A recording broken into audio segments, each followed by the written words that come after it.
Good afternoon, everybody. Welcome to No BS Ted. This is Ryan from No Border Sports. And I, of course, am Ted from Ted Talks Ball. We come to you every Tuesday at 3:30 Pacific, 6:30 Eastern. And happy Victory Tuesday, the second Tuesday in a row we've gotten to say that. So that's kind of nice. Yeah, I'm excited, bro. I wish we would have slapped him a little harder, but a win's a win. A win is a win. So, speaking of, slapping them a little bit harder, there's a lot of talk that, that Purdy played a perfect game because he had a perfect passer rating. How do you feel about that? I don't think he would say he had a perfect game. He didn't say he did. Yeah. Neither him nor Kyle did. So he had a perfect passer rating. That doesn't mean he had a perfect game, right? Because obviously he missed 4 passes. Not necessarily saying they were all his fault. Sometimes they drop them, but to say that it was perfect. Now he did a great freaking job. Now, can I nitpick anything that he did and said that he needed to be better than that? No. He did a great job. Yeah, and I'll even say that one of his incompletions, there was one to Kittle, was actually a defensive pass interference that was uncalled. So instead of 21 for 25, he could have been 21 for 24 if that had gotten called as a penalty and not a pass attempt. So I could have looked even better if the refs had pulled their heads out of there, you know what. But there is a lot of freaking bad calls lately. Dude, there's just the Seahawks got screwed on one in the end zone, which led to the Rams points, which essentially kind of cost them the game. So like officiating has been bad this year. No doubt about it. So are we crying for the Seahawks then, or just in general lamenting bad rep? No, that was just the last penalty that I saw that was like egregious. You know what I mean? Yeah. Like that it changed the outcome of a game, I thought. You know what I mean? This stuff needs to happen. Like, remember, who was it? One guy was totally down, and all of a sudden he's down on the ground. They rip the ball up out of his hands, and then on the play, they call it a fumble because who was it? There was some big name. It might have. Oh, it was the guy from the defensive end from the Raiders. Max Crosby. Yes, Max Crosby. It was Max Crosby. He was like, "Come on, what the fuck? I don't get my fumble. This is bullshit." And then you look at it, he's totally on the ground. There's no way he can be off the ground when the ball comes ripping out. And because it was called a fumble on the field, they can't reverse it because there's not enough evidence to prove that it wasn't because it's in the middle of a pile. So, like, this is the type of stuff we got to get that nipped in the butt. We can't have this shit not come like Super Bowl time, but at the same time, the Seahawks just lost a game to the division rival with a shitty penalty, right? That could have implements in the playoffs, right? So implications, yeah, absolutely. Yeah. 100%. And I know they like to have the great squad of refs during the playoffs, the cream of the crop and whatnot, right? Which is understandable. But if a team can't get there because of all the shitty fucking refs making bad calls, then what's the sense of having the good ones in the playoffs? That's a good point. That's a good point for sure. Real quick, we got Damian Lee in the house. He says, don't forget.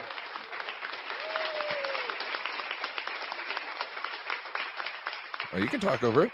He says, don't forget to hit like and subscribe for both of these good content creators. Thanks, Damian. Appreciate it. Got Jess from East Coast Red and Gold in the house. Another great content creator you should be subscribed to.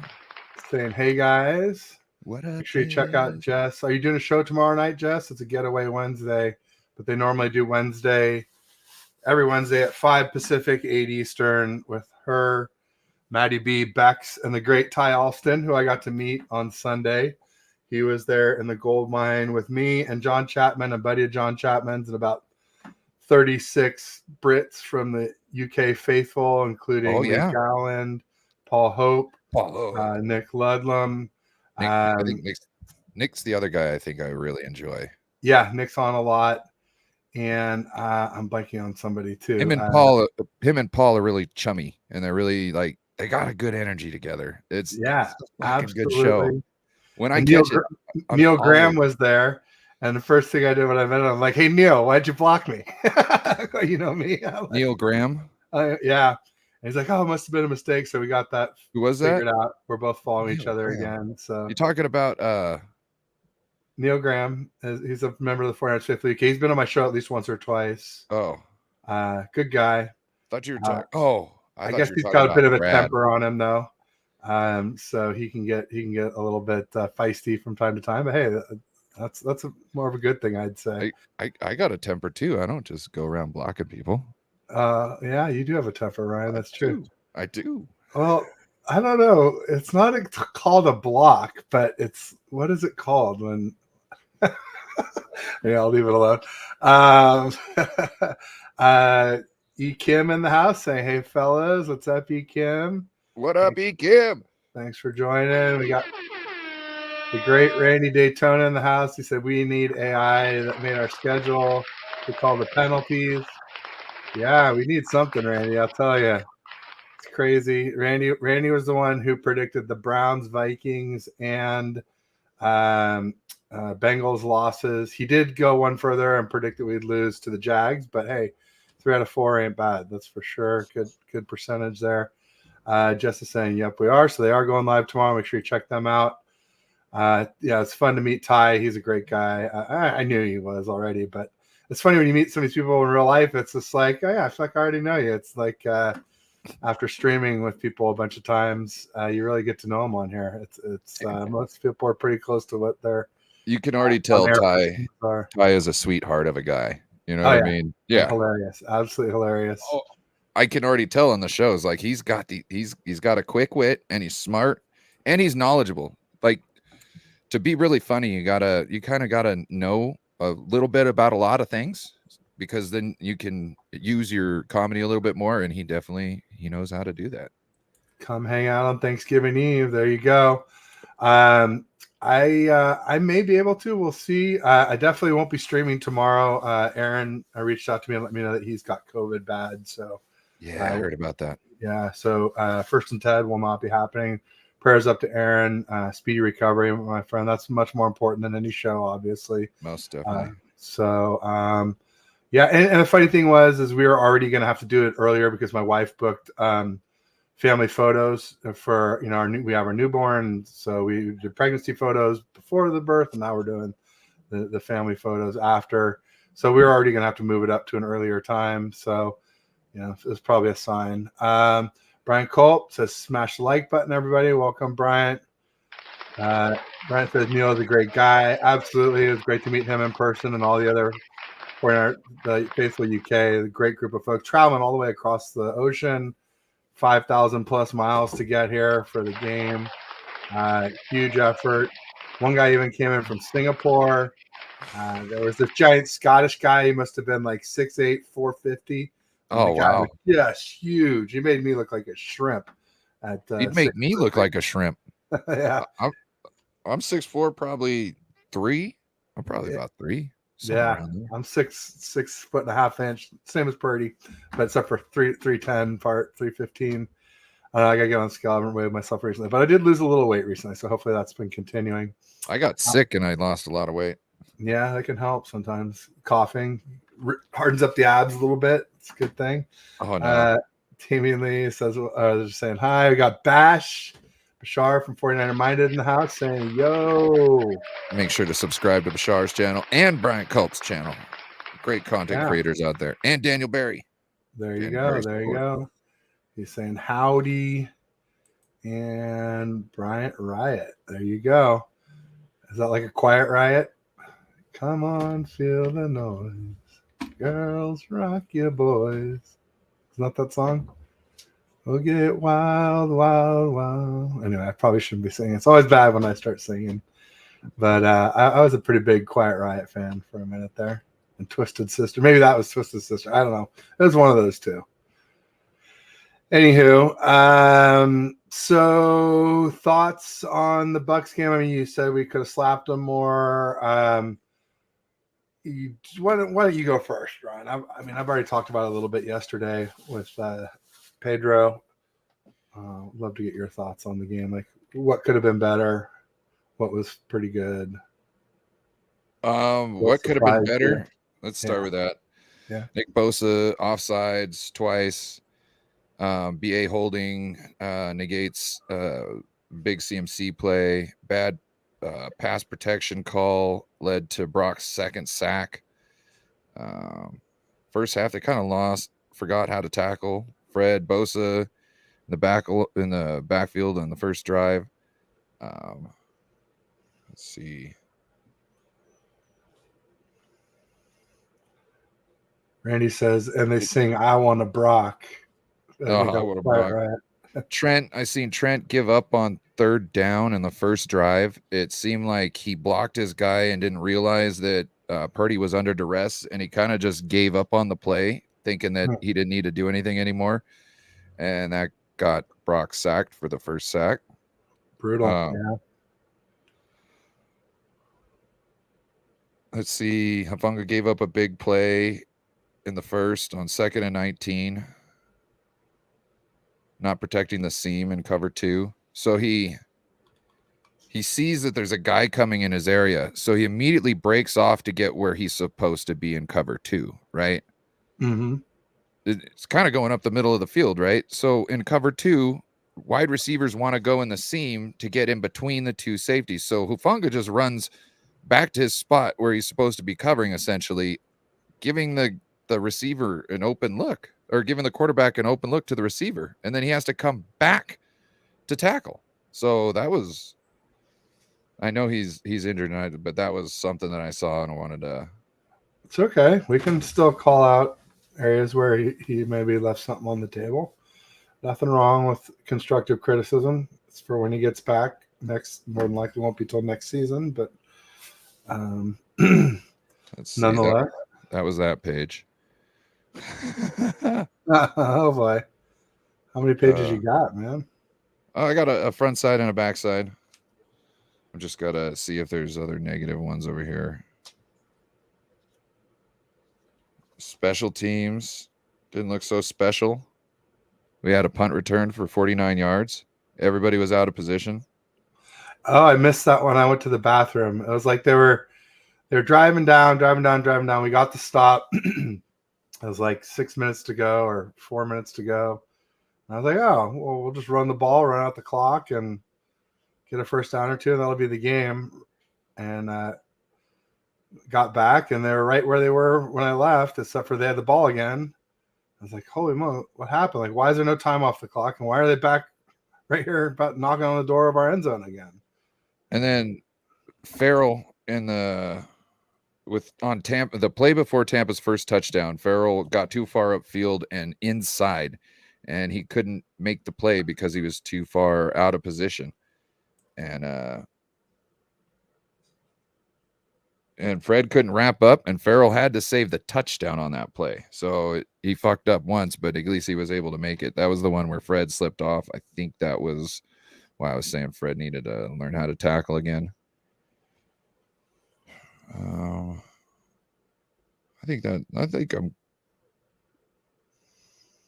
tell you what. I forgot Debo was there until I didn't.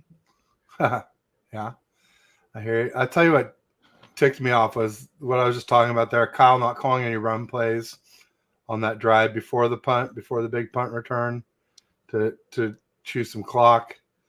And then Kyle going for it on 4th and 1 when we could have punted and, given them 30, 40, 50 more yards of field to have to cover to score a TD. I thought I didn't agree with going for it where he did on the field there.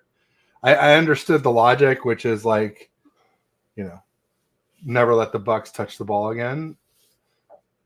And that would have been nice, but I didn't think it was worth the risk of kind of, and I won't say sure. Well, I guess maybe now that we're talking about it in this conversation, it starts to make a little more sense because they had this huge punt return. Then all of a sudden, maybe Kyle wasn't too eager to punt again to that returner after he just scorched us for the 40-plus yard return. So maybe it does make a little more sense. Yeah. And also, like, shouldn't have Mitch kind of got that one out of there a little bit more? You know what I mean? Like, yeah. Shouldn't we kind of gotten that out a little more? No doubt about it. So that was the negative stuff. Randy Daytona says Trent is in the winter of his career. Same old sorry ass special teams. There's other than the punt coverage team, really, which shit the bed obviously on that one play. Other than the punt coverage team, special teams doesn't do fucking anything really. Obviously, point afters, field goals, all that stuff, really, but they're not doing anything up and beyond the Call of Duty. I don't think. Like the punt team is executing on a regular basis, on a consistent basis, and everybody else is kind of just like holding their dicks in the wind. Yeah, no doubt about it. Randy, same on special teams. We saw that. Frank Tomotion in the house. Welcome, FTO. Says Ted fantasy football question: Devonta Smith for Debo. In other words, you're trading Devonta Smith away to get Debo. The one thing I'll say about Debo that I'm pretty consistent about is, Brandon Ayuk obviously had a huge game Sunday, and he's had some huge games this year. But I feel like when push comes to shove against a really tough defense, Debo's the go-to guy. And so I still believe that. And I still believe that Debo will have some big games. And, and just the fact that he's a wide back, that he gets carries and more touches behind the line of scrimmage, I think that will bode well for him against tougher defenses that we may face down the stretch, including Seahawks twice, Eagles and Ravens, maybe even Commanders. I don't know. I haven't been following their defense enough to know. But so I don't know. What do you think? Would you trade Devonta Smith for Debo?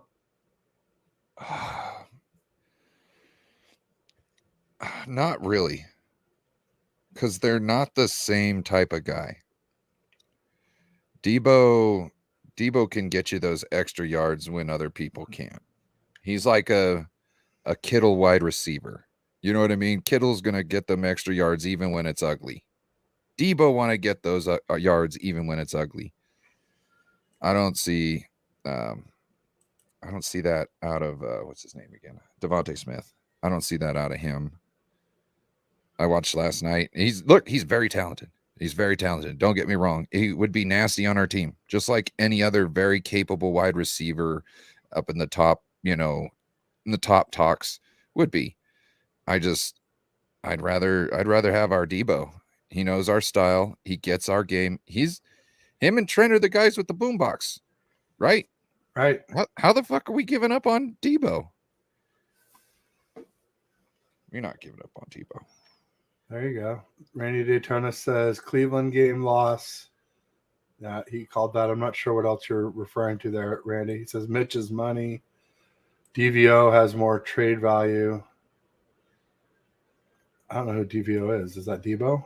I think maybe that's a voice to text thing. Debo got changed to DVO by voice to text, maybe.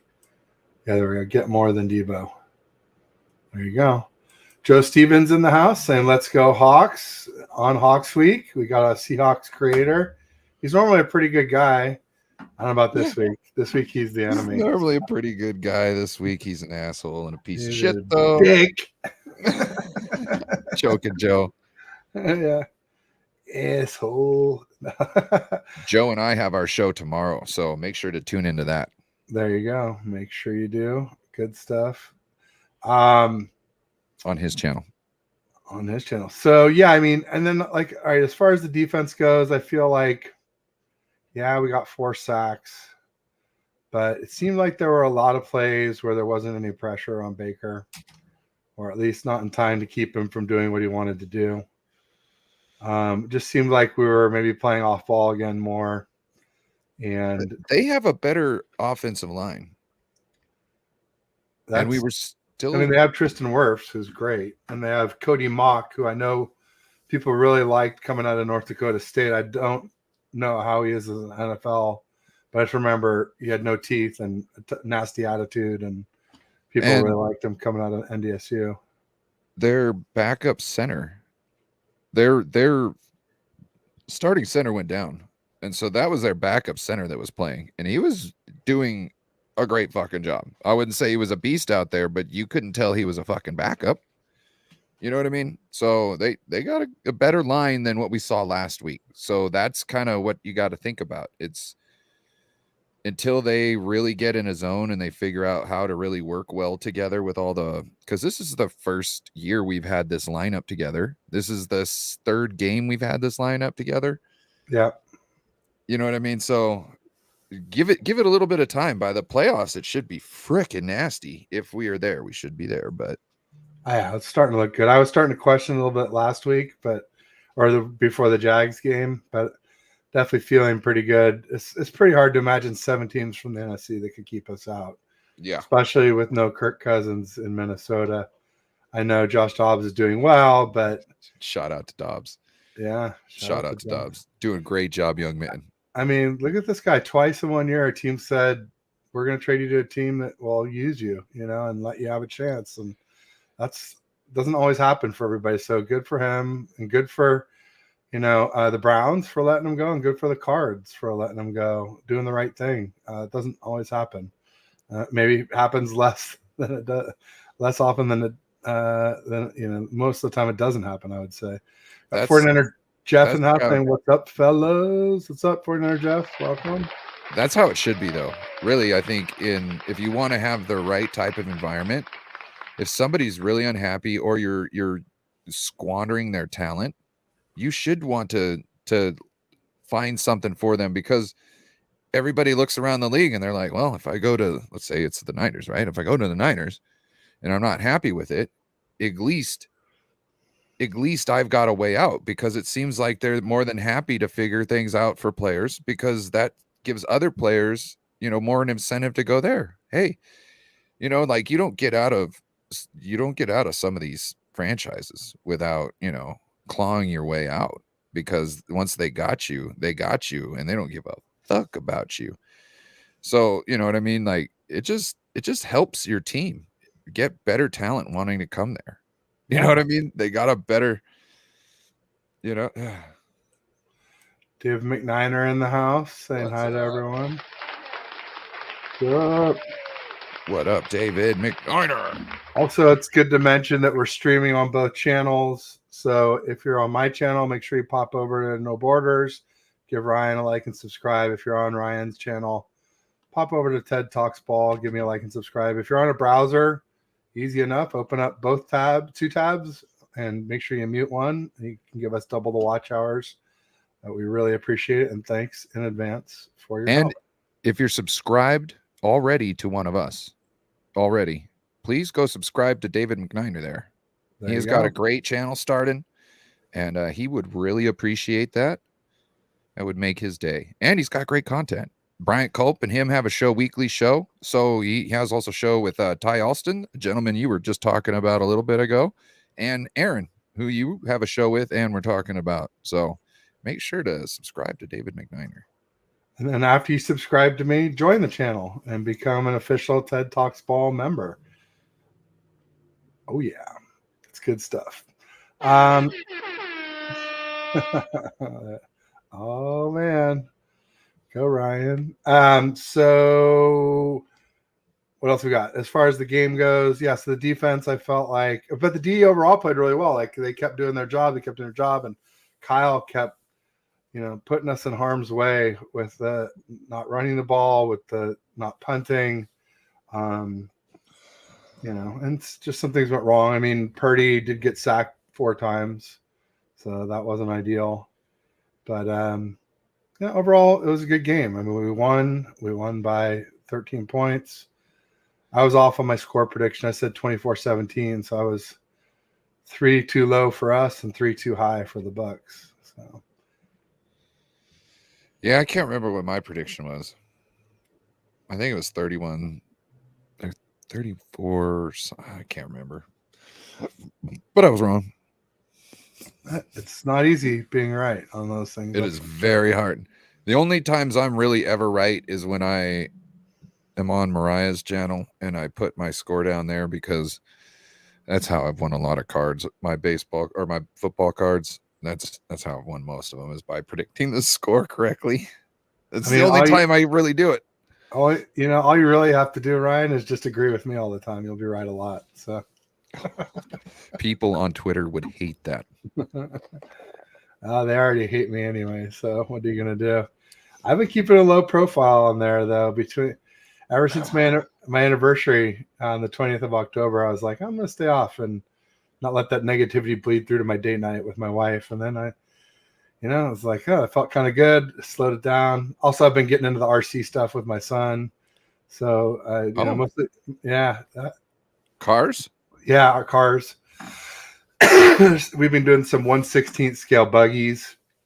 I got him a brushed one for $60. They look just like a brushless one that I got for $120. If you want to get into a man's game, get into the airplanes. There you go. Yeah. My grandpa used to make them from scratch. No way. He'd buy the plans. And he'd just go out and buy balsa wood and he'd start putting it together. He would make his own fiberglass cowling for the engine cowls. No way. Yeah. Oh yeah. That's cool. So he made a Sopwith Camel, which is it's the World War I biplane. Yep. And he made one of those, and he got a vinyl, because you put vinyl on the wings. I think it's vinyl. Pretty sure it's vinyl. Yeah. Anyway, cloth. Yeah. He got a vinyl wrap that looked like and felt like canvas. So he put that all over it, and then he took glue and he made stitch marks all over the wings where it would have been stitched together. That's hardcore. He's got 3 airplanes sitting in a museum because they're so perfect that it's cheaper than having the real plane. They just bought his model. That's really cool. So for people who don't know what the Sopwith Camel is, I was saying it's a World War I biplane, but a more famous reference that people might have heard of is that's the type of plane that the Red Baron shot a lot of them down. And that was a German triplane. Yep. So it had 3 wings and painted red, and he was a terror in the skies. And so anyway. The more wing surface, the better turning you have. You don't want to get in a turning fight with a tri-wing. Just a little bit of things. There you go. Watch too many documentaries. No doubt. Yeah, so these things are fun. And his little one broke. We were out Monday. We went to a BMX park nearby my house, because you can jump a bike or a skateboard off of it. You can jump these RC cars off of it, it turns out, as long as they're built strong enough, they won't just fall apart from jumping. And his wheel fell off, and we lost the screw, and I couldn't figure. None of the screws I had would fit or hold it on. And then I was going to take one of the nicer axles out of my car that had actual lug nuts on the end. I had planned to do this all along and upgrade his, but then I couldn't get his old CVD joint out, and I was just like, I got on the horn with Amazon. I was just like, hey, can I just return this thing for a refund? And they're like, sure. It's like, great. So I got the cash back from that. I'm going to get him one of mine, the nicer brushless version, because that was the thing. We started out, we were having lots of fun doing it. And then as I souped mine up and got mine really, tricked out, he was like, oh, mine's no good. And it's like, actually, it's really good for a 3-year-old to have a 20-mile-an-hour car. But, once you've seen what the other ones can, the brushless, and then you upgrade the battery, there's 7.4 volt. You go to 11.1, and it goes from 25 to 40 miles an hour. And then they're like tire shredding, fire breathing little monsters after that. It's a lot of fun. So just think of a 9-year-old Ryan with a double leather stitch glove on, starting his grandpa's remote controlled airplanes. Oh yeah, with a gas motor. With a gas motor. Unsafe. What could go wrong? We did stuff differently back then. We just a little bit different. Oh yeah, those things are so loud when they fire up too. Oh my god! Did you use a glow plug to get it started? To get the spark plug heated up. Sometimes you have to. In the beginning, you always had to have the little. I can't remember what they called it, but you had to have a little thing to stick in the engine. Motor. Yeah, well, it wasn't a motor. They've got the motors that kind of stick on the front of the propeller, and that spins it for you, so you don't have to do it with your hand. Yeah, the But electric ones. it was like something to help prime the engine so it would start. And once it started going, you'd take that off. It was like a mechanical baster almost, but it had no liquid in it as far as I remember. But yeah, that's how you had to start them back in the day, and then it got better. They got better. Randy Daytona trying to pull us back to football here. He says Shaq Leonard, formerly known as Darius Leonard, Yes, of the Indianapolis Colts, surprise release today. You know who told me about it? My buddy, the Eagles fan, JC. And he's thinking the Eagles are going to get him. I'm like, boo, no. Jesus. We don't want the Eagles to get Shaq Leonard. He's one of the better inside linebackers in the NFL. I could see them totally doing that. Oh, God, please no. But why did the Colts release him? Probably to save money, I guess. I mean, he has had back problems. You know, he missed most of last season with bad back. So you think they were just cutting his loss so he didn't get hurt while he was playing? They just told him, don't come in the building. We'll figure it out. Maybe. But if that's the case, why wouldn't they? I don't know that they've been mathematically eliminated, though, have they? What? Have they been mathematically eliminated? No, but what I'm saying is I don't know why you would, a couple of weeks after the trade deadline, all of a sudden just release somebody. Oh, right. Not trade them ahead of time. Yeah. Yeah. Because look, to just release somebody now, you would have to be thinking about it previously, or there was some fucked up shit that just happened, and you know, we just haven't heard it hit the media right now, and they were like, fuck this, we're out, we're done. You know what I mean? But I think they would have announced a statement of what he did first that caused the release. So I don't know. It just seems weird. Maybe they tried to shop him and nobody was trying to give a 7th rounder for him. So they said, fuck it. I don't know. It doesn't make sense. Because everybody is like, you know, kind of like salivating at the mouth right now about him being on the market. It doesn't make sense. There's something wrong here. I think there's a whammy underneath this one. All right. I hope so if the Eagles get him. He just totally just tanks their whole locker room culture. Yeah. Cancer. Bad apple. Spoil the lot. We got Jason Niner Smash Massey of Niners Faithful Radio in the house. Thank you, local faithful. They've got a great show too. Make sure to tune in during halftime. Jason goes live and he tells you about everything that's been going on, his thoughts. Make sure to subscribe. Baron von Splatterday. That's not his real name, is it? It can't be. CBD joints. No, it's CVD with a like V as in Victor. Yeah. Something. I think it's. I don't know what CVD stands for. Let me look it up. Continuously variable directional. Now I got to look up the Red Baron's name because that's totally not it.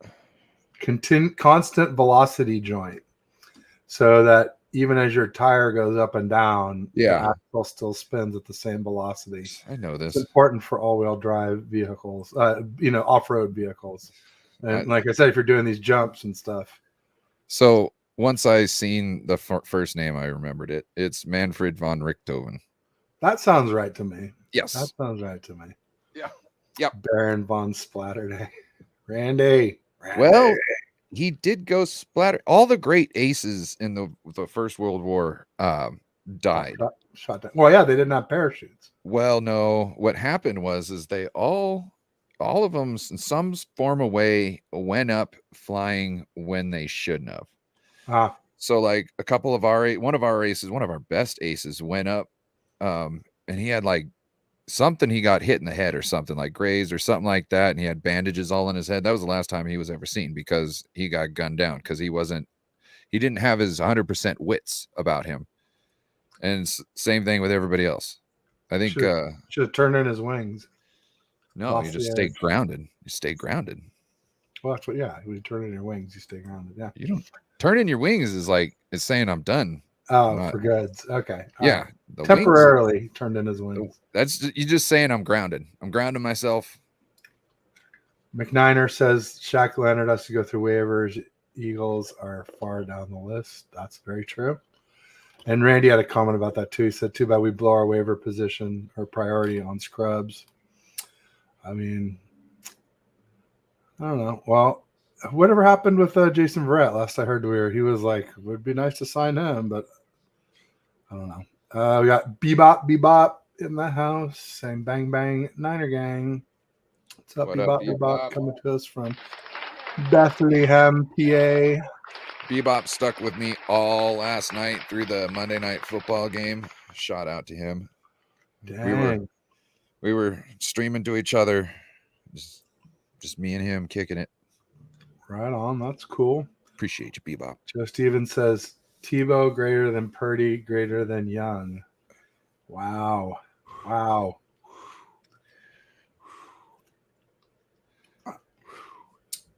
Tebow. I don't even think that deserves a comment. I'm just gonna leave it speechless. Whammy. Oh, here we go. Shots fired. My trash can greater than Geno Smith. Bash says CBD. LOL. Not much LOLing with CBD though. It's kind of boring, you know. That's well. You need the THC for the LOL. Yes, but also it's hard to laugh when you're in a lot of pain. So I guess CBD helps with that. Yes, it does. Everybody's just saying hi. I'm gonna skip that. My ex's mom was like totally against all that, and I was like, "Look, just check this out. Read up on it." And then all of a sudden, she was like, "Hey, maybe that CBD isn't bad." And I'm like, "The fuck I tell you." What? Sometimes they have to hear it from someone else, Ryan. Especially when you're the youngin, and they're used to telling you what to do. It can be hard to reverse the chain of command sometimes. The waiver wire goes through ASC teams first, then ASC teams pass on a player, then it goes to NFC teams through the waiver wire order. What? That's not true. I thought waiver wire was strictly inverse of your record, regardless of your conference. Has anybody ever heard that the ASC teams get the first? I never heard of that, Bash. I need to see a reference on that, but maybe it's true. Maybe I'm wrong. I could swear there's no conference designation on the waiver wire. It's strictly record. We basically have no shot on anyone released from the AFC. Oh, so he's saying that it goes, if it's an AFC team that's releasing them, that it goes through the AFC first. So if we were to release a player, he's saying that it would go through the NFC first, and then the AFC would get a chance at it. Never heard that before. Someone confirm that or deny. I say deny. I don't like that. I think if it was like that, I think it should just be like essentially like the shittiest teams should get the first. And then it goes all the way down to the best teams. There's no way that the Chiefs should have a shot at it before the Panthers. That doesn't make any sense. Right. Doesn't make any sense. Jake Bobo is elite from Bryant Cope, but he also says Sam Ariel. So same guy. He also likes Moody, which I actually like Moody too. Well, how do you know Sam Darnold? How do you know Sam Darnold isn't elite? We haven't seen him. Okay. Just saying. I'm just gonna leave that there. I'm not even. You're gonna bust a vessel. I'm not even gonna talk about it. Bryant, that one was for you. Thanksgiving is a farce, but we make the best of it by stuffing our faces, not feeding others. Randy, you make a great point there, sir. No, if you feed your family, you're feeding others. Yeah, but he's talking about there's people on the street that ain't got no food. Yeah. When it's an AFC player, that's waived. I'm still calling bull on that, Bash. Prove it. Show me an article. We got James in the house. Across the pond. With Kyle being reluctant to start rookies, is he going to make sure Wilkes does some hand holding with Brown taking Huff's position?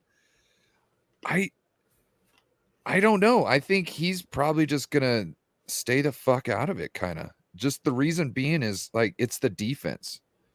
So I think when it comes that, he's more worried about what he's got in front of him. I don't think he's gonna be keeping tabs on what. Like Kyle, I think he helps like figure out the final roster even for the defense, right? I'm sure he's got, final say on that type of stuff. But I think as the season goes on, I think it's up to Wilkes' discretion for the most part. Look why Oliver was in there for so long. I think Kyle was just letting Wilkes do his thing. He was like, look, dude, you got to have to figure this out. You need to pull that guy. Like, I'm not going to tell you to do it because Steve Wilkes could be a head coach's own, right? So Kyle's not trying to piss Steve Wilkes off by micromanaging him or making him think like he's micromanaging him. So he's letting him, he's letting him fuck up a little bit. And then he reins it fucking in, right? Obviously there was a reining in, right? Whether anybody said it or not, seems like everything's just fucking cupcakes and butterflies over in there, and there's no problems. Everything's great. And we only went on a 3-game winning streak when we need to win now, right? Or a 3-game losing streak when we need to win now. But nothing's wrong. We're not mad at each other. We're just figuring out we got to get back to basics, the fundamentals. Something was said. Things happen. He reeled somebody in, but I don't think he's on top of them making those decisions like that because it'll just piss him off and he won't coach to his best ability because he'll be always just trying to blame Kyle for something. It's interesting. I mean, I think we'll see against the Seahawks if we see more of George Odom, then maybe Kyle had something to do with it. But I expect we'll see a lot of Tig, a.k.a. Jair Brown, a.k.a. our first draft pick in the 2023 draft, number 87 overall. I think we'll see a lot, and I think we'll see the Seahawks target him a lot, and hopefully he'll give them a reason not to. Jair Brown, he gave up like his first play, he gave up a big play, pretty much led to a touchdown. But later on, he saved 2 touchdown passes, and he got an interception. He was handling business all over that fucking field last night. Not last night, but Sunday. He was handling business all over the place. Well, he did get torched too, but yeah, he did. That was the first play. That was his first play out there in the field. He got torched. Randy says he also disagrees with Bash, no matter what. Wow, that's harsh. Randy. So fighting words. What was I just going to say? We were talking about Jair Brown. So Jair Brown was Gibson's backup, and Odom is Hufunga's backup. But Jair Brown came in for Hufunga. And to me, that just states that Jair Brown is trending up already. And they were like, look, George, yeah, you're going to back up Gibson now because we got Jair Brown. You know what I mean? Like, we want to see what this guy could do in our defense.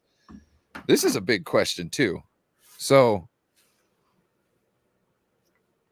if we got a Jair Brown and maybe we can get Gibson for another year, or maybe we can draft a guy, but like draft Hufunga, like if we're going to keep a Chase Young, are we going to keep a Hufunga? Because you can't keep both of them and a Brandon. So we want to get a Brandon Ayuk and either probably keep a Chase Young or keep a Hufunga. Okay. That's essentially who we might have money for. Supposedly what I heard, Jason Hurley, make sure to check him out on Twitter, 49ers Cap, check him out. But with the money we can roll over now, I think there's going to be a decision. And I think Hufunga kind of getting hurt, I think that might be the answer it'd be the end of it, end of the answer, essentially, because he can't play the rest of the season like his hair's on fire and have a great season like Chase Young can. And if you get Chase Young having a great year, it's going to be hard to say, you know what, we need to stick with Hufanga when you're getting so much production out of Chase Young. And we have not seen a lot of production out of Hufanga this year, have we? Not a ton. He's definitely not playing like he did last year. That's for sure. No. So get ready for that talk. Just saying. Randy, oh yeah, I forgot Purdy threw a perfect game. That's elite as F. Purdy's played well. He played very well. Brown will be great, but be ready for mistakes. Yeah, I think so too. Randy said Ambry got toasted for 2 TDs. And said, I think Brown was the go-to backup for both Gipp and Huff. Interesting. And it doesn't show up on a depth chart because they have to list somebody different. That could be true. Well, it's a spot. You don't just go like these two, that one in between, and then that another one underneath it. You just, I guess that call would be kind of just known between the people in the coaching staff and and the players. That's just, you know what I mean? It's not something that would be represented really in a depth chart, how it goes. Randy thinks we still need CB help. I mean, I wanted one at the trade deadline, Randy. I said all along I thought we should go all in. But no, they wouldn't listen. I like Chase Young though, so I think that's I don't know who it is who put the squash on that. Might have been Kyle. It might have been Steve Wilkes going, no, we got this. It's probably Kyle. Do you think Kyle looked at our D and realized it was Oliver's where he would attack on the field with the injuries and lack of talent? He let Oliver stay on the field for so long, or was it a Wilkes call? I think it was Wilkes because he's a Wilkes guy. Wilkes brought him in. Wilkes got him on the 53-man roster.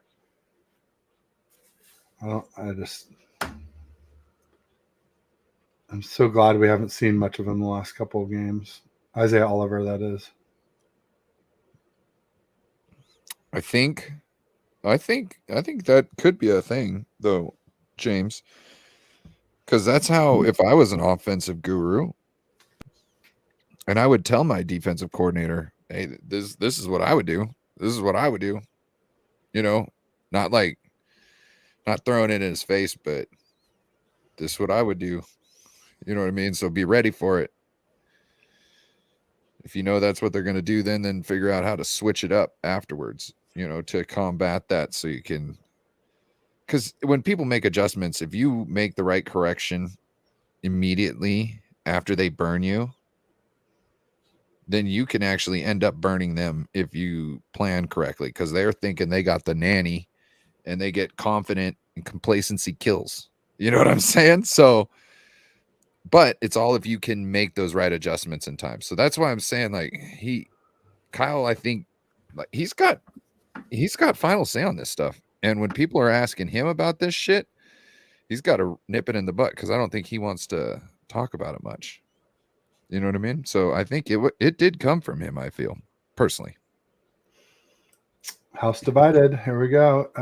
There's a ton of talk about using 3 safeties set this season. The third would have been Brown. Absolutely. I agree with that. Change it sooner if it's Oliver. But Oliver was the top slot CB after the Dallas game. Yeah, he was all season until the Jags game. If we wanted to go 3 safeties, we needed to have Jimmy Ward. Riddy Music says Burford, Jimmy Ward would be great. I definitely miss him. You know what I'm saying? Because then you can play safety and nickel at the same time. That would be a perfect 3 wide receiver set, or a 3 safety set. Riddy Music in the house says Burford probably will be out this Thursday. I could see that. I could see us if Banks is back, then I could see us putting Feliciano, moving him over from left guard to right guard. I know he's played both guards, center, and one tackle position. So he's played 4 out of the 5 offensive line positions. So I know he's played some right guard. And Feliciano's played well, and Burford hasn't. So I could see Feliciano replacing Burford, or knowing what happened last year, I could see Feliciano and Burford platooning as another option too. So either one of those would not surprise me one little bit. Good call there, Rudy. Real quick, while Ryan's away, maybe it's a good time for me. I'm here. Oh, you're there. I'm just sitting Right. down. I'm not in front of my camera right now, so I just turned it off so you're not staring at the ceiling. Well, real quick, while your camera's off, it's a good time for me to do a quick commercial break. Yeah. I'm sponsored by TTG. That's the little up thing in the upper left of the overlay there. It's the Travelstead Group. They're a retail and hospitality logistics company. They do transportation and warehousing for brick and mortar. They do FFE, which is fixed furniture and equipment. They do OSE, which is operating supplies and equipment. New store openings, rollouts, relocations, decommissions, from the first mile to the final mile and everywhere in between. Travelstead has you covered. Let them know how they can help you by air, ocean, or land. And they do closed loop solutions for retail and hospitality. Nick and Henry are the go-to guys there. They're great fellas. They have 100% US-based support. These operations are complex. There's always fine-tuning, if not snafus. It's good to know when you pick up the phone for support, you'll be talking to people here in the States that understand your business, not someone in an overseas call room who has no clue what the heck you do. So check out their website. It's in the description of the show, my YouTube About page, my Twitter bio, it's on Insta and Facebook. If you follow me there, click the link, check out the video. It's very informative and good, well done video.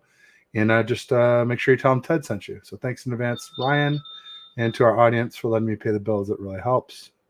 So what else we got? We got James Durnall saying turkeys and Seahawks. Going to be a lot of birds this week. I sure hope so.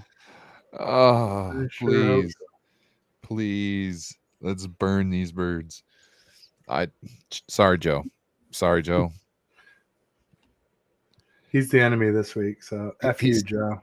He said, I said, are you going to go down? He's like, no, I'm not going to go down there. I said, why? He says, because I don't want to get in a fight.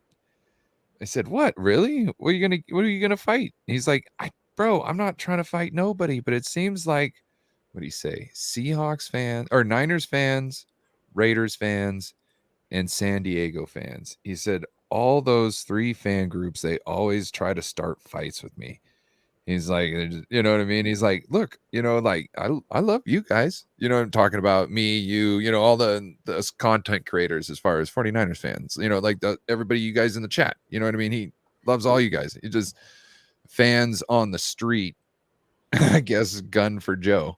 And which is weird because Joe's just a real nice guy. You know what I mean? Like he's not intimidating to me, but I guess he could be to other people, I guess, but like once you talk to him, you know that he's just fucking having a blast.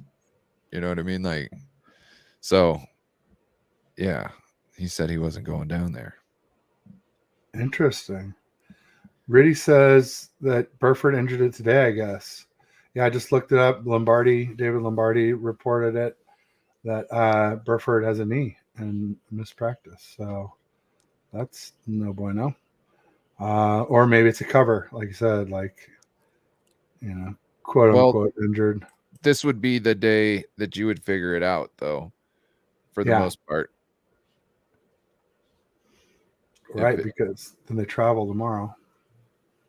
Well, but also it's like yesterday was their rest day.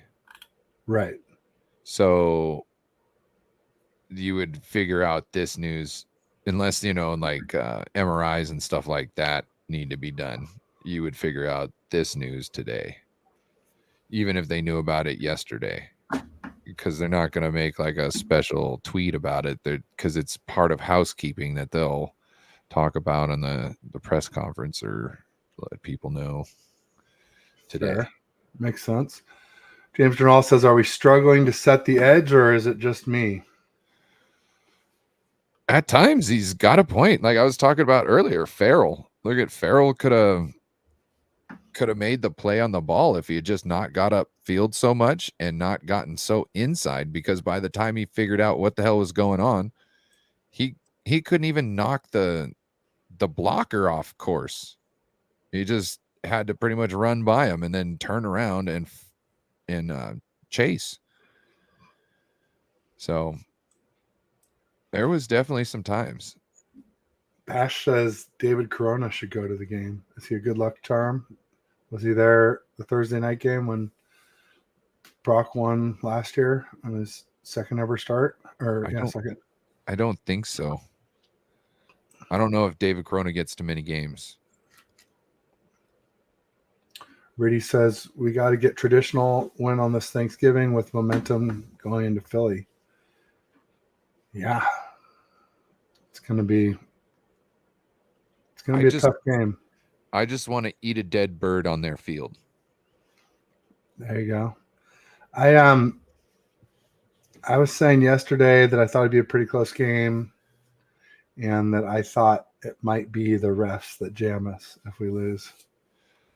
Because we've seen that with the Seahawks. Do we know anything about Geno yet? I don't know a thing. I know that he hurt his elbow. He left the game, and then he came back into the game, right, and helped them get into field goal range. He came back in the game. He was essentially like Brock Purdy in the NFC Championship. Oh, he came back in the game because Drew Lock blows, like down to the root. You know what I mean? Like he gets every last bit. Hey now. Hey, yo, this is a family show. Hey, yo, this is a family show. Geno will make it back to play for the 49ers. That's what it said a day ago. Yeah, I figure if he came back in. But I didn't realize it was like a Purdy NFC Championship situation. But clearly he didn't completely tear his UCL in his elbow. No. He got messed up. Which is like, I don't. Oh.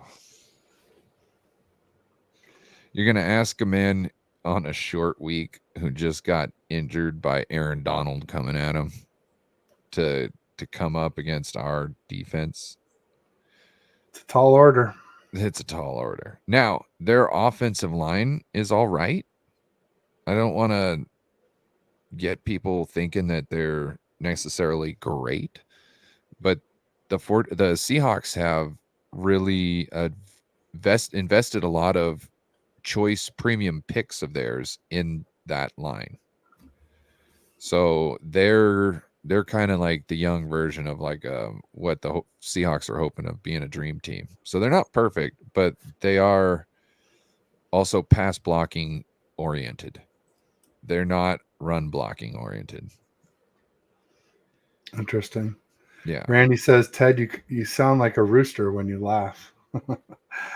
That's interesting. I hadn't heard that one before. Bash says, remember the red rooster?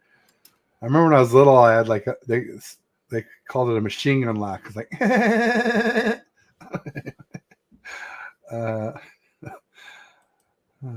I got older and it's slowed down a little. Like everything, when you get old, it all slows down.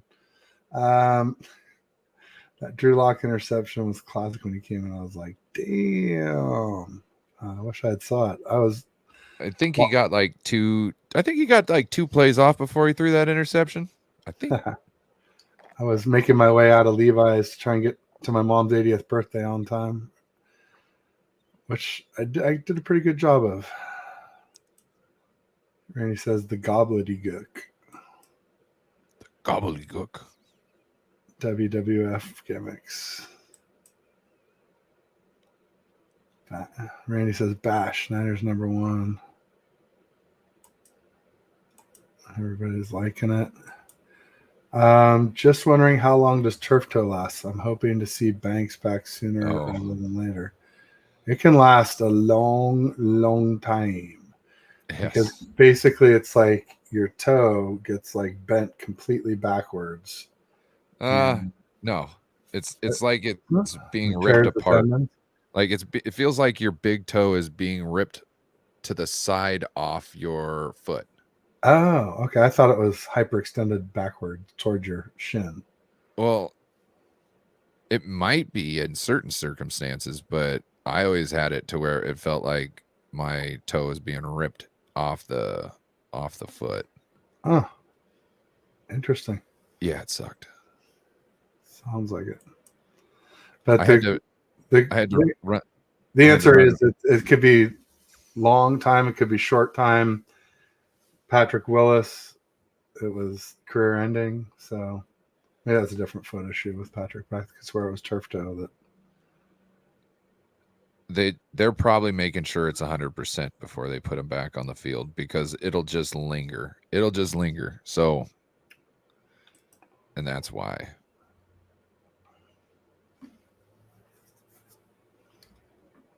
I used to have to run with my toes balled up like a fist.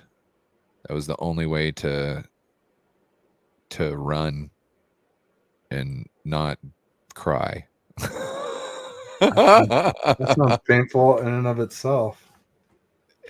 You look, if you don't get to play many football games in your life, okay? You're not gonna let some stupid bullshit turf toe fuck your shit off. I'm just saying. You know what I mean? Like, do you know what ringworm is? I do. Okay, so I was a wrestler. I got ringworm. I cut that off my body and then scraped it with a tack to make it look like I fell off my bike. Okay? You're not going to stop me from wrestling. You're not going to stop me from playing football. I had my VC3 and my VC4 dislocated. I went to practice for a week. The night of the match, the guy who fell on it the first time, knocking my vertebrae out of place, falls on it again. I go to the trainer. He tells me your stuff's out of whack. I go, okay. He calls up my dad and says, I need to take him to a chiropractor, reset his neck. My dad just says, no, he's not a doctor.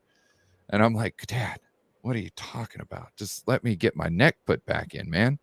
So I wrestle a guy from Seahome that night. He gets me in head and arm, sets my neck back in place by the time I hit the mat. I was like fighting off my back for about a minute and a half, trying not to get pinned. It was you do what you got to do, man. You do what you got to do. I love it. That's dedication. No keeping Ryan out of the game. Put me in, coach. I'm ready. So what else we got? I mean, do we want to talk about Seahawks matchups? Do we want to talk about other NFL news? Eagles won last night. Let's see. Where's my Seahawks stats? There we are. Or should I say the Chiefs gifted the Eagles with the win? Oh, that was a hell of a game. Like, so you want to talk about elite quarterbacks, right? Yeah. Well, like, look at the elite quarterback last night in Mahomes. He didn't really do a lot of things that were elite throughout the whole game. He did a couple things that were elite. Like the first touchdown pass, I think it was, he did like this little layup thing. It was amazing. That's not a Brock Purdy move. It's not.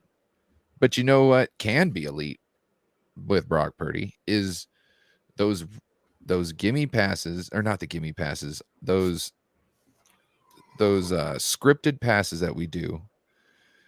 If he can just get those down perfectly, he can end up being an elite quarterback just by default in this system. Because if you can essentially figure out how far down the field is, keep throwing that ball, knowing you need a certain amount of clearance to get over the linebackers, right? Yeah. Because that's it. That's all you need to know. And you could perfect that over and over and over and over and over again. And that could make him elite if he just practices those, because the scheme is always going to be there, because our scheme is dependent on what they're giving us. Our whole scheme, we've got something for everything they throw at us, right? Once they start locking us down doing something else, we switch the scheme up to something else, tax them in a different way. They can't do that. They've got to pull out something. By the time that goes, we can switch our thing up.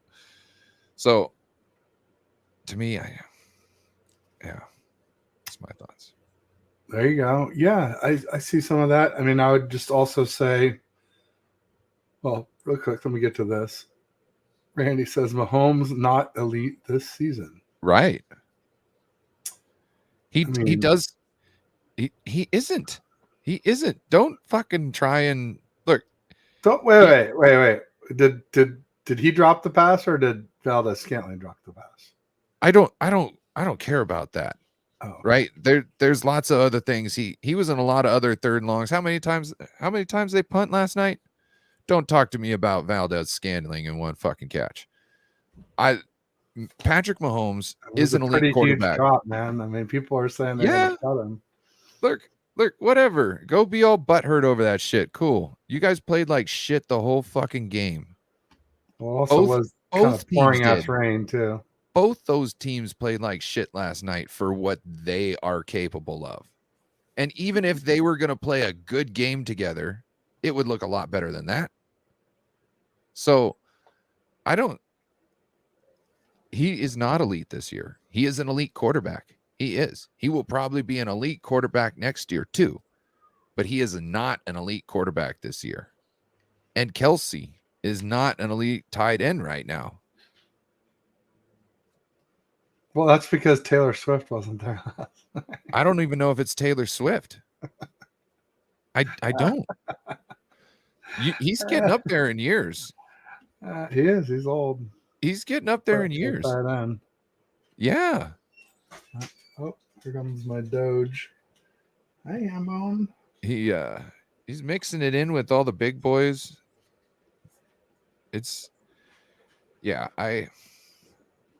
I don't think he's elite this year. I don't think Mahomes is elite either. Josh Allen's not elite this year. They are elite quarterbacks, and they can be any given day. But so far, the production we've seen from them is not them, and it's over half the way through the season. So you're going to have to do a lot of miraculous shit by the end of the season to kind of sway that look. Brock Purdy, even with 3 games that did not look good, he's still just carving defenses up. He went 21 for 25. I don't care about the passer rating, really. The perfect passer rating, because obviously perfect is everything. You got 100% completions. You know what I mean? Like that's perfect to me. I get they get the rating. I'm not saying that you shouldn't like give him his roses for it neither.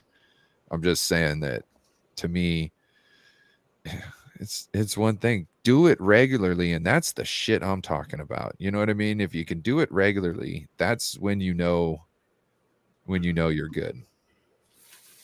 No doubt. I'm with you. Yeah, I tried to grab my dog to put him on camera, but he's very camera shy.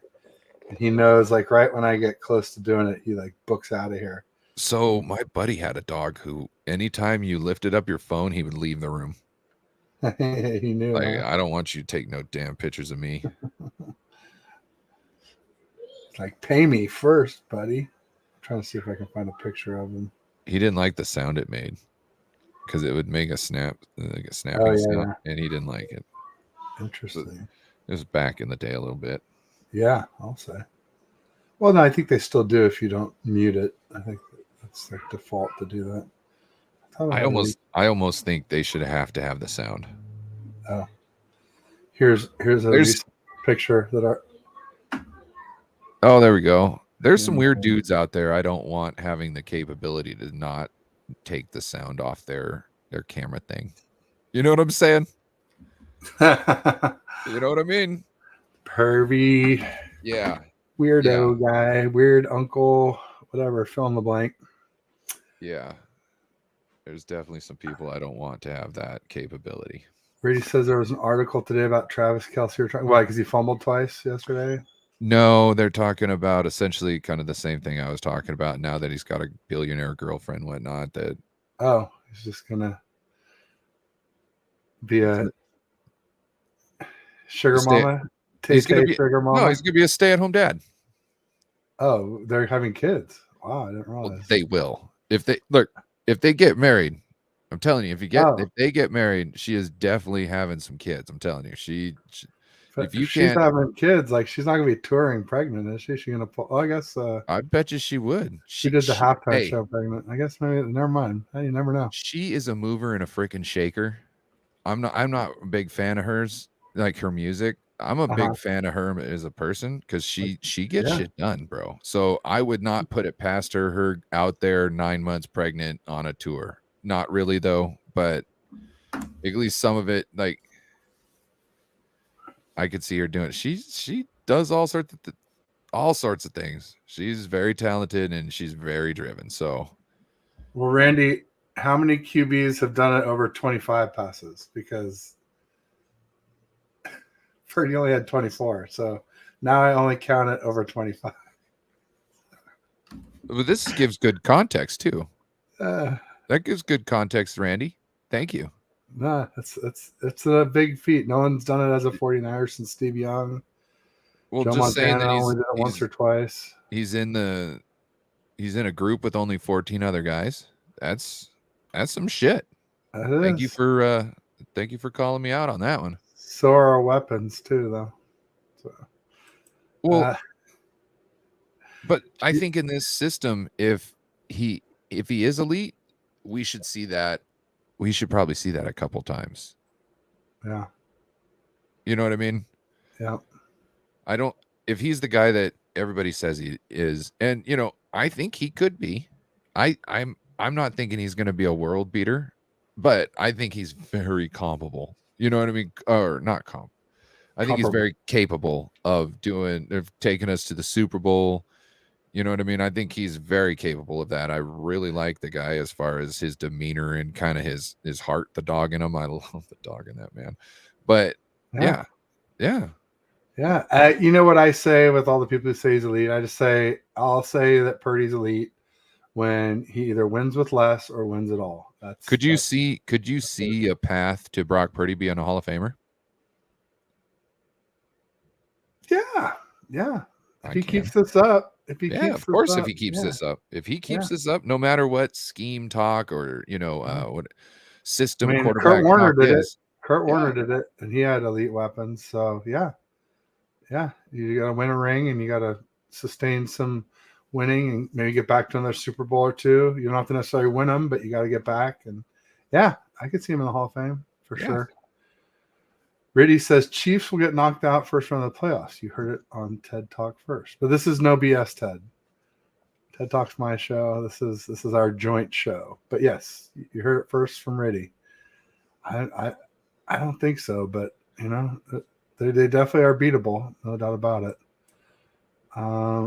Randy says she'll dump his ass. Taylor never dumps anyone though. That's like all her songs are about guys who dumped her. So, I'm sure No, Travis will just be one more in the long list. no, I got a feeling this one's gonna stick. Ryan's hearing wedding bells. Oh yeah. Well, this is the other thing too. Travis is uncle to some adorable little girls. Uh-huh. Travis is Oh, getting so a younger. they're big Tay Swift fans. No, I think Okay. Travis wants to settle down and have himself some kids finally. Oh He wait, loves. 64 have done it in history. That's counting less than 20 passes. So 14 over 20, 50 more under 20 passes. Yeah. Have done it in history. Okay. But none was a seventh rounder in his second year. That's why everybody was when people were getting down on him for having those 3 bad games. I was like, come on, pump the brakes, guys. Like I was willing to have Trey Lance play this year in the in the training camp and whatnot, right? So, and I already knew there was going to be bumps and bruises. Yeah. So I already built that into the schedule. So calm down on Purdy. You know what I'm saying? Like to me, Purdy he's been in the league less than Trey Lance. He's got more starting time, but he's been in the league less than Trey Lance. And if I'm still saying give Trey Lance a chance, I have to give Purdy a chance more than I expected to give Trey. You know what I mean? I get it, Ryan. But for me, it's like the thing that took away a lot of the leeway for me with Purdy was the real deal talk and then saying, "Oh, we're to win now to develop Trey Lance, then we got to win now. But yeah, I'm with you. It makes sense what you're saying. I'm not saying it doesn't make sense. I'm just saying for me, the reason why I'm a little bit less hands off or like, okay, unlimited time or whatever, I feel like it's really got to happen this year, ideally. And everyone had weapons. Yeah, they all had weapons, Randy, but nobody had weapons like ours. And even Kurt Warner had weapons kind of like ours. Kurt Warner definitely had weapons like ours, but he didn't have a defense like ours. So right. So he had to lean on his offense more. So he had to get more out of his offense than we do out of ours. Yep. Greatest show on turf. Brock is only the third person in history to do something. Dan Patrick talked about it. There we go. What thing is it? Like Lonnie and Bert. For those of you who don't know what Randy's talking about, you youngsters, he's talking about Lonnie Anderson and Burt Reynolds. Lonnie was a bombshell, and obviously Burt Reynolds was every woman. Smokey and the Bandit was the big one. All the women wanted to get themselves some of that hairy chest and that mustache. Yeah, no doubt. He drove the Firebird Trans Am. Yep, with the cowboy hat, shirt unbuttoned down to like the second button from the bottom, so you could see the gold chain in his hairy chest. Yeah. So I think Burt Reynolds was a much bigger star than Travis Kelce, but Taylor Swift is a much bigger star than Lonnie Anderson too. So yeah, no, it's kind of, there's some similarities there. I could see that's a pretty good one. I would also say that, but they're also in the same industry. They're both movie stars compared to. I would say she's more talented than him.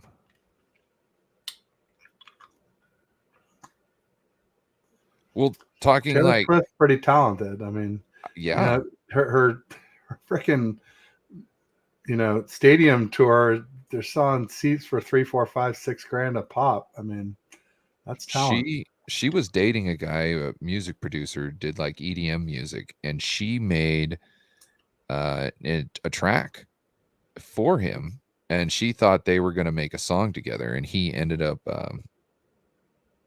selling it to somebody else, and she was like, "Ooh, we're done."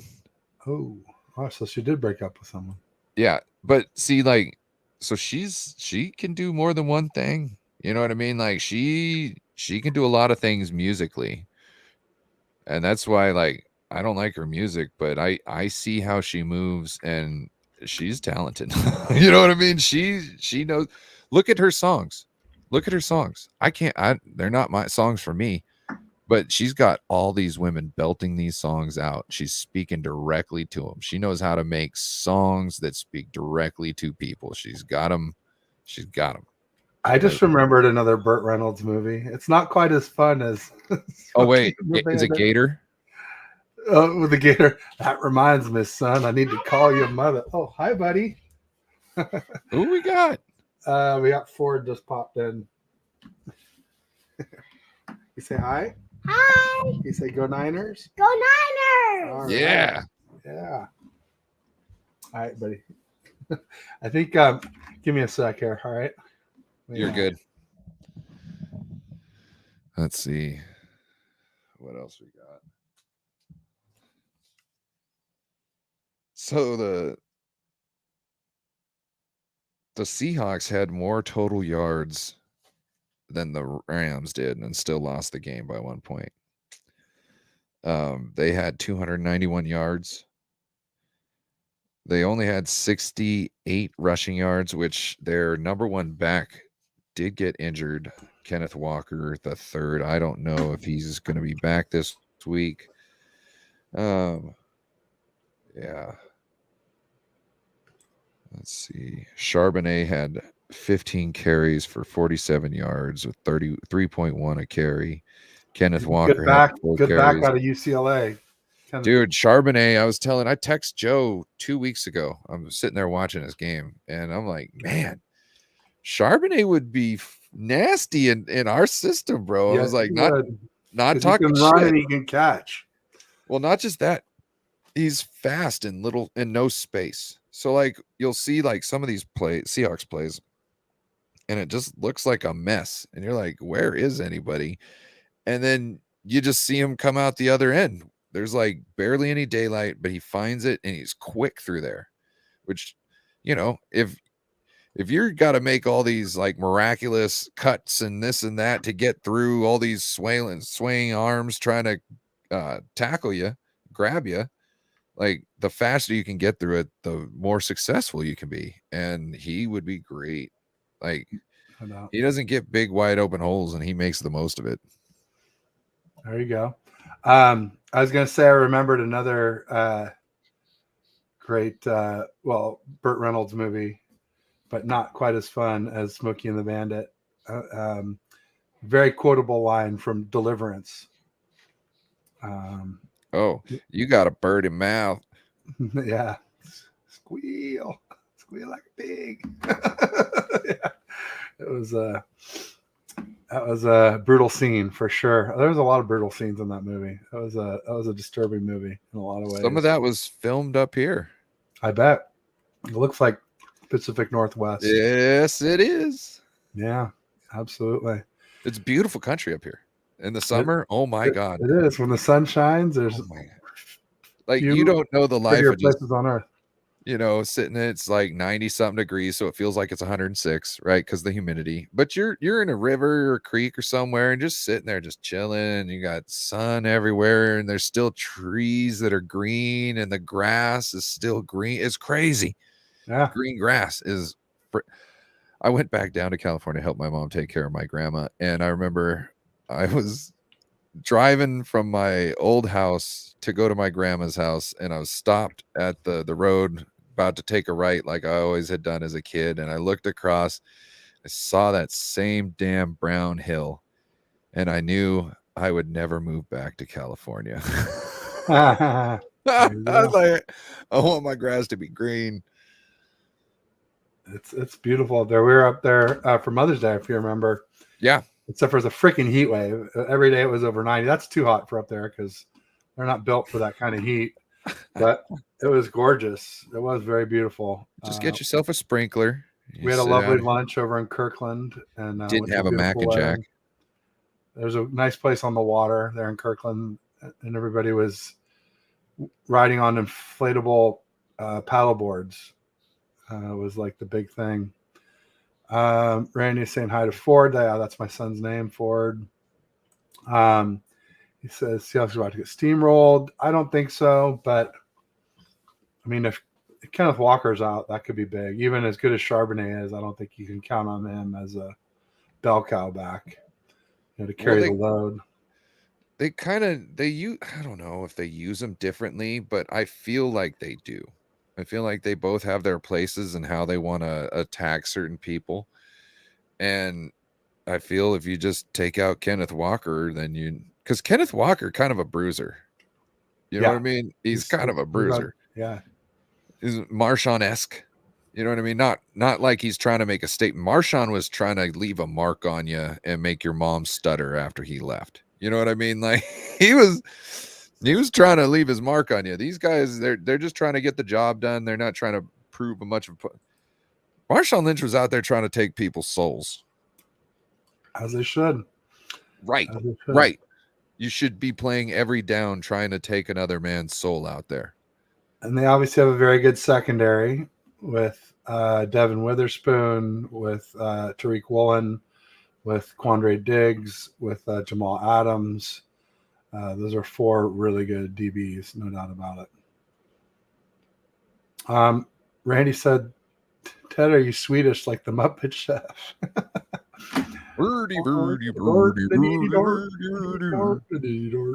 No, I am not. My lineage is English, German, and French. Kind of boring. I remember the first time I seen that guy. I look at my mom and I go, like all confused, right? And I was like, Mom, what's wrong with that guy? And she starts laughing and she just goes, oh, honey, he's just Swedish. Oh, that's funny. Ned Beatty, yes, he would play the character in Deliverance, who one you don't want to be on that guy on that trip. That's all I can say. for sure. Is that like Marcellus Wallace in Pulp Fiction? Worse. Well, I don't know. They were both pretty bad. They Yeah, were but at both least pretty- Marcellus Wallace got to shoot the other guy in the crotch with the shotgun afterwards. That's true. But Yeah. Marcellus Wallace had to wear a gag ball. I don't know. That's pretty bad. Yeah, but I'm sure Marcellus Wallace got some pleasure when he had the pipe hitting people come over and Yeah, people. it- well, Yeah, I know you're smart not to say it. I'm with you. You remember the scene with Get Quentin medieval on Tarantino? his ass. Yeah, You that remember? was Yeah. great. You remember the scene with Quentin Tarantino when he's using the N-word? I was Yeah. 11 years old when I saw that, right? And I'm going, You can't say that. right. And I'm like, you can't say that. But then I see that he's got a wife. His wife is black. And I'm like, you out of everybody should know you shouldn't say that word. Like, I'm just like, I totally don't understand how he can't. Called shock value, and you were shocked. It worked. Yeah. It worked. 11 years old. I'm like, oh, he should know. That's He probably should my know. favorite soundtrack of all time. Pulp Fiction. It is my favorite soundtrack of all time. Yeah, that is a great one. So cool that you got your son to say "Go Niners." You know what? He said it like a year and a half ago when he came on with me and Dion. He popped on when I was out in my dining room. I didn't have like a closed off room where it was so easy to, have privacy. And my very first ever stream, he came on and I remember saying to Dion, I think he knows about 9 words, and about his 9th word was "Go Niners." I was like, yes, son, good boy. You can stay another year. I guess we'll feed you another week. That was awesome. He's a cute little bugger for sure. I wouldn't step foot outside in Cali. It's crazy out there. Yeah, I have. I was just up in San Francisco today, and it was still looking pretty good from the Biden visit. They cleaned it up a lot for the Biden APAC visit with Xi Jinping from China, their prime minister. They met at Filoli, which is a beautiful dictator estate in Woodside, not far from where I live. Beautiful. They have gorgeous flowers, and it's just, a great time to go is in the spring and March and April. Crazy flowers at Filoli. They even did a parody of it on Saturday Night Live on Saturday. I saw the beginning of it. I didn't hear it because my wife had her headphones in while she was watching it, but looked pretty funny.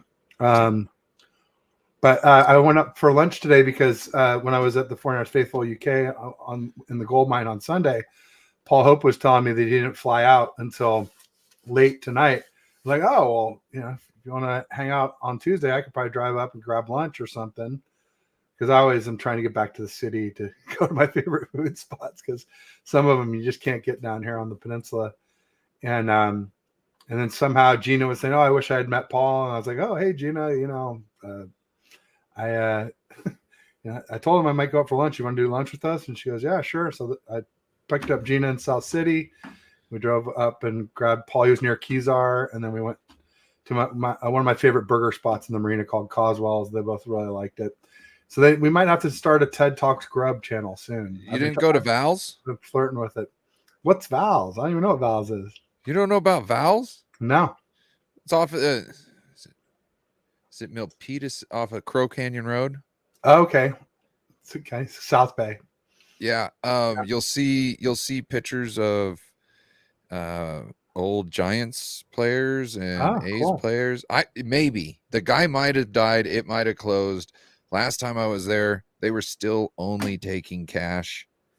I mean, so, and we weren't really going for, if we were going for memorabilia type, we picked them up right in front of Kezar Pub, which is a huge Niners bar. But I was like, no, we got to go for the food, not for the ambiance. We're going because this burger, they make it with pork fat in it. And so they sort of cheat. And then you can also add bacon, and then they have these killer onion strings. And for a while they were gone, and I still was taking them there because it's that good even without them. And then I saw them on the menu. I'm like, oh my God, you got the onion strings. Yes. So it was awesome. Awesome burger. But I'll have to check out Val's. I'll see if it's still in action. They got the mama, the papa, and the baby, the mama, and the papa burger. That reminds me of A&W. Used to have Mama Burger and Papa Burger. They got good shakes there last time I was there. It was good. I used to love going there. Oh, it was so fucking good. Chase is no small addition. He's a game changer. So far, he's been really good. No doubt about it. That's why I'm saying I think it might spell curtains for Hufanga. Bash wants to know the best pizza in Cali. I actually had some good food at Levi's when I was there on Sunday. They had Blue Line pizza. I got the thin crust pepperoni. It was pretty good. But I was so starving. I had only had some candy on my way there, and they turned us loose about 11 before I had to be back at 12:30. And I ended up eating 3 things there, all $15 a pop. That Blue Line thin crust pepperoni pizza is outstanding. Probably the best value of the 3. They also in the breezeway that goes along Tasman, the last booth heading towards San Jose South, there was a taco stand there, and I got 3 al pastor tacos. They were very, very good. You know about tortas? No, they were tacos. No, but do you know about tortas? Oh yeah, they were just Mexican sandwiches essentially, right? Yeah, they're not just a Mexican sandwich. It's tacos in a roll. No, essentially. That's fucking blasphemy.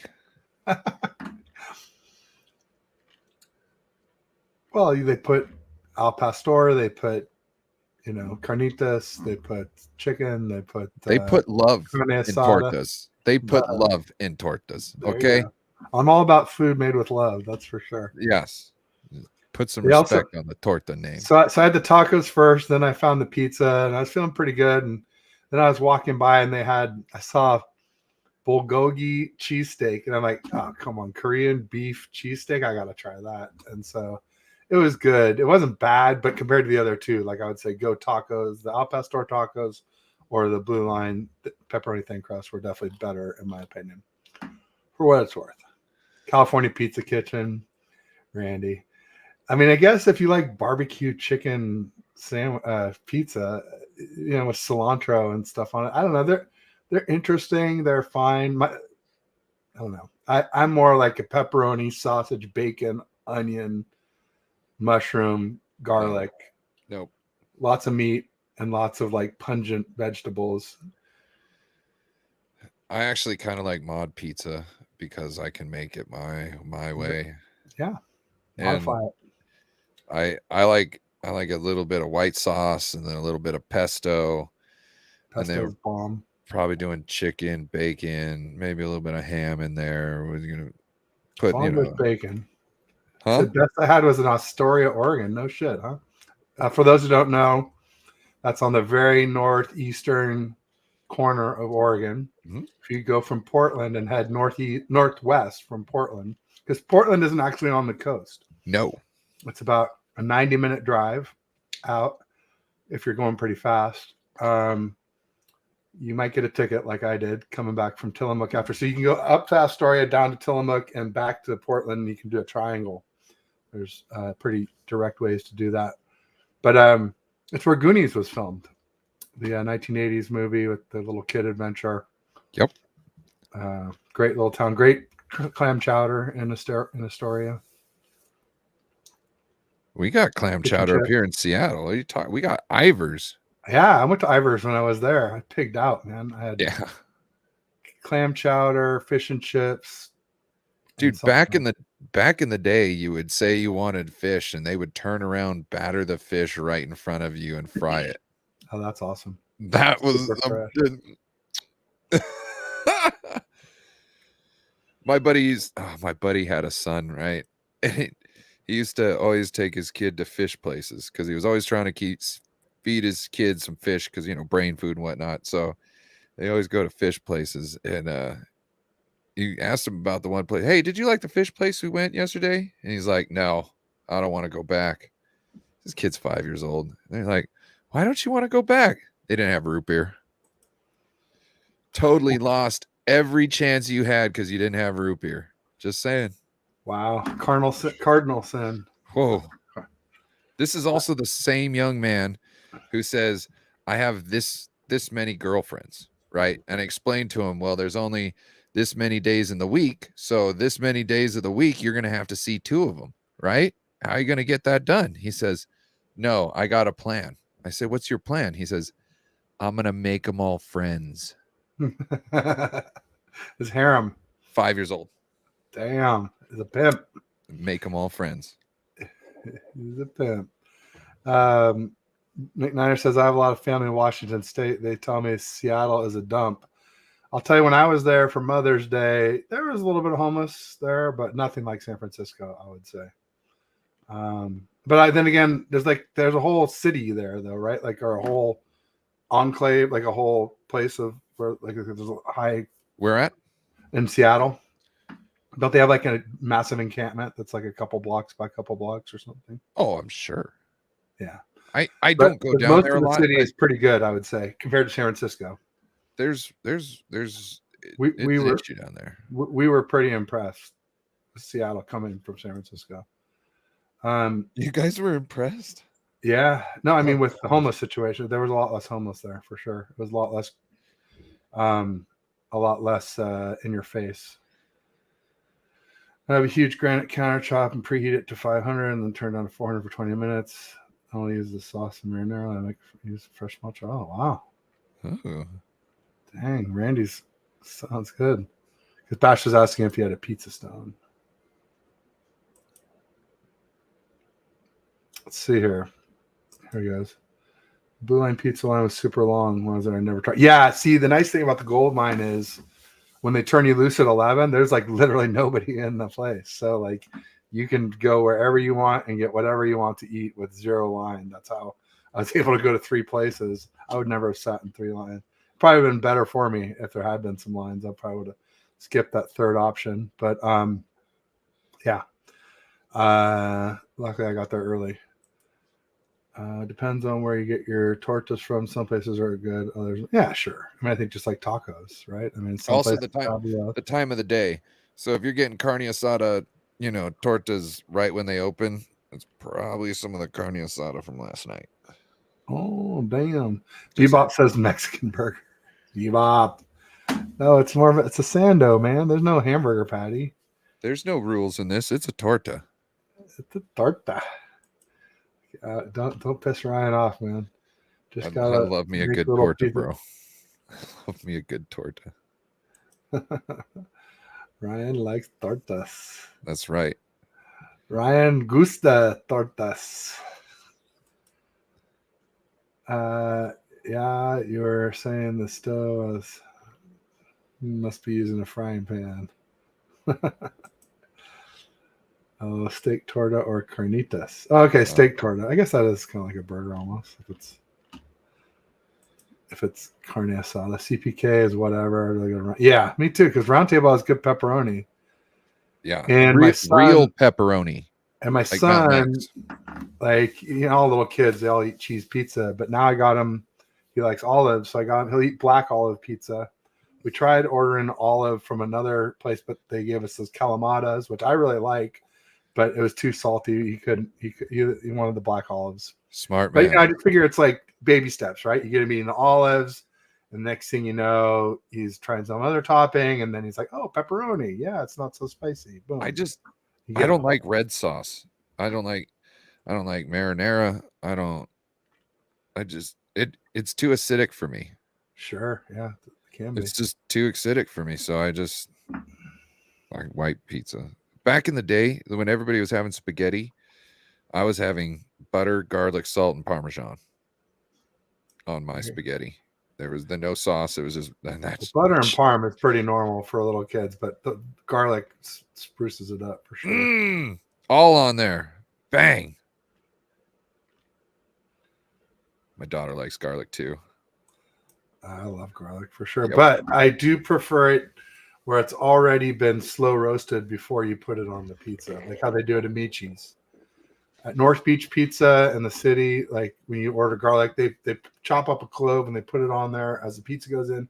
The pizza cooks quickly, and then the garlic is just like it's maybe seared on the edges, but it's not like it's still crunchy. And I'm not a big crunchy garlic guy. No, you don't want to do that. Yeah, you want it to be smooshy. Well, if you bake it in oil in like a ceramic tin. Yeah, like how you do with confit. with a Cambozola cheese and the baked garlic. Yeah, that's a good way to do it. Your body had a son. What happened to his son? Not sure what that is. I mean, Oh, Ford always, your buddy had a son. What happened to his son? Oh no, he still got his son. His son's growing up. He's probably 18, running around slaying all those chicks he was talking about. Hopefully. Nice. There you go. I've had amazing pizza since I was a kid, so I needed to expand. There you go. I don't do. Oh, Bash, you don't do a root beer float, dude? Oh my gosh. Jeez, buddy. Sheesh. Oh, Bash, we gotta bro. talk. We gotta talk, man. What about sarsaparilla? Sarsaparilla.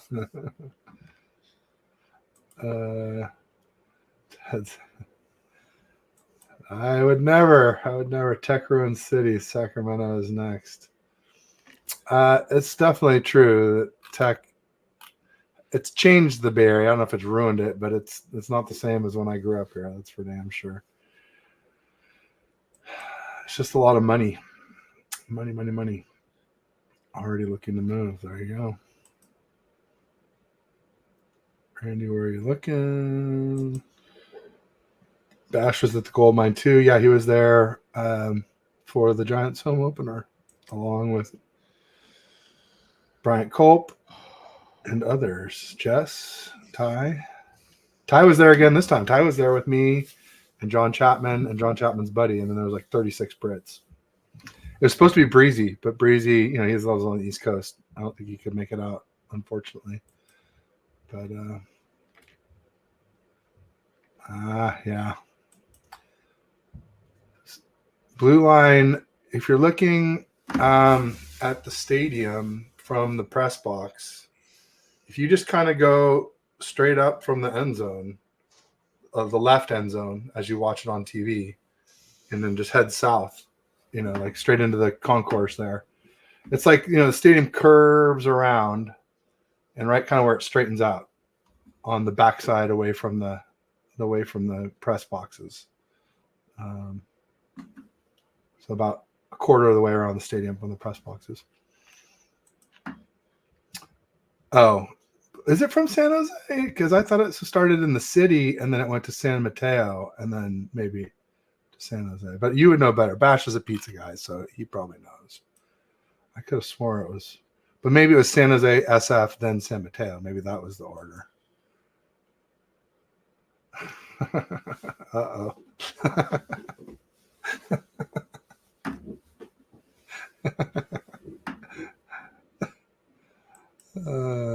Oh geez, it's like 5:15.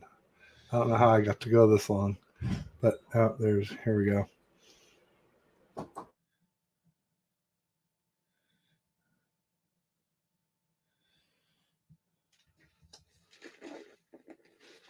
All right. So I want to thank everybody for showing out today. I'm sure he'll do that here in a second too. But yeah, thanks everyone. You guys are wonderful. Appreciate it. And sorry we went on a food tangent, but as you can see, we need to do some TED Talks grub shows too. There's definitely Tuesday. Like not everybody's a football fan, especially not everybody's a Niner fan, but everybody eats. Turns out. And my recommendations tend to be stone cold locks. If you like what I'm talking about, you're gonna like what I'm talking about. Just ask Gina and Paul Hope. They loved Coswell's today. So great burger. All right. Well, Ryan, thank you, my friend, as always. Yeah, let's go get these birds. Let's eat some turkey. Eat some turkey. And your turn to host next week. Yep. And thanks everybody who showed up. The audience participation was lit. You guys were great as always. And I'll just say peace and go Niners.